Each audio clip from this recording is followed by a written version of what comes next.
டேய் நீ ஏதோ வேர்ல்டு எக்ஸ்பீரியன்ஸ் உன்னைய விட பயங்கரமான ஆளை ஜெயிச்சிட்டேன்னு சொல்லி யாராலையுமே ஜெயிக்க முடியாத ஆளை அப்படியே தூக்கி போட்டு போயிட்டான். இந்த யாரு ஹிக்காரு நாக்கு முக்காவா அவன். ஓ வயசு இல்ல அவ வயசு இல்ல. அதாவது பொதுவா ஒரு ரொம்ப வருஷமா யாராலையுமே அசைக்க முடியாத, யாராலையுமே தூக்க முடியாத ஒரு கல்ல ஒருத்தன் தூக்கிட்டானா அவனை தூக்கி கொண்டாடுறதுல ஒரு நியாயம் இருக்கு. அவன் இப்ப தாண்ட உள்ள என்ட்ரியே ஆயிருக்கான். நம்ம குகேஸுக்கு வயசு 19, வெறும் 19. 2006 பானு. 2006 பானு. இந்த ஹிக்காரு வந்து 1987.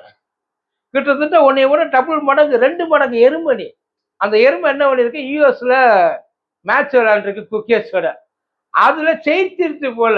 ஜெயிச்சிருச்சு. அந்த ஜெயிச்சது என்ன பண்ணிருச்சு, அந்த குகேஸோட அந்த இது இருக்குல்ல, ராஜா இருக்குல்ல, அந்த ராஜாவை அப்படியே தூக்கி அப்படியே கிரௌட்ல தூக்கி எறிஞ்சிருக்கு. அதாவது இது வந்து ஜப்பான் பானு, பட் அமெரிக்கா மேடு. அதுதான், வேற எதுவும் கிடையாது. அவனுக்குள்ள வெறி இருக்கலாம் சார். அதாவது இவனை ஜெயிக்கணும், இவனை செய்யணும். அதாவது ஸ்போர்ட்ஸ்ல சின்னவன் பெரியவன்றதெல்லாம் கிடையாது. ஸ்போர்ட்ஸ்ல வந்து எல்லாரும் ஒண்ணுதான் சொல்றாங்க இல்ல. ஆனா அந்த டிசிப்ளின் ஒன்னா இருக்கணும்ல.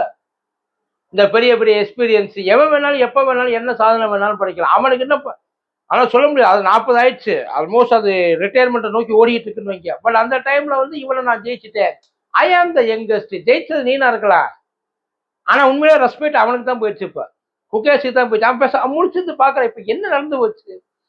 குகேஷ் பெரிய பெரிய சாம்பியன்ஷிப் பட்டம் அடிக்கிறப்ப கூட எந்திரிச்சு பொறுமையா கை கொடுத்து கண்ணீரோட தாண்டா வந்தா, தூக்கி போட எரியல. சரி நீ ஜெயிச்சுட்ட, குகேஷோட அந்த ராஜாவை தூக்கி போட்டாச்சு. ஒருவேளை தோட்டு தூக்கு மாட்டி தொங்கிருப்பியன்னு தெரியலடா. தூக்கு மாட்டிட்டு தொங்கிருப்பேன். அந்த பிஹேவியர்னு ஒண்ணு இருக்குல்ல, அது என்ன கைண்ட் ஆஃப் இவன் கூட உட்காந்து அடுத்து எவன் விளையாட ஆரம்பிப்பான் யோசிச்சு பாருங்க.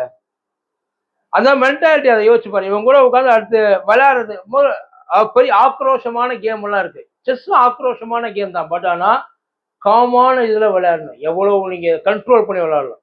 இப்போ football, cricket, volleyball, basketball, இதெல்லாம் வந்து ரொம்ப ரிகரஸான கேம். உடம்பு உடம்பு அதை அந்த ட்ரெயின் போற வேகத்துல விளையாண்டுட்டு இருப்பாங்க எல்லாமே. ஆனா செஸ் அப்படின்றது கடலுக்கு நடுவுல உட்காந்து, புயலுக்கு நடுவுல உட்காந்து பொறுமையா யோசிக்கிற மாதிரி. பட் இந்த பேசிக் திங்கே இல்லைன்னா இவெல்லாம் எப்படி ஒரு டெஸ்ட் பிளேயரா இருப்பா அப்படின்றதுதான் பெரிய யோசனையா இருக்கு. பரவாயில்ல, அவனுக்கு அந்த ஒரு இது நான் ஜெயிச்சுட்டா மாறா அப்படின்ற அந்த ஒரு நிலை.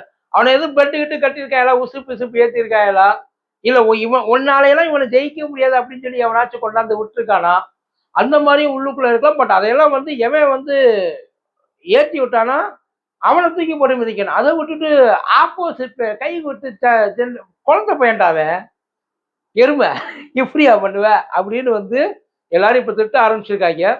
அவன் செஞ்சது, அதாவது இந்த ஹிக்காரோ நாக்கு முக்காவா அவன் செஞ்சது சரியா தப்பா நீங்க சொல்லுங்க.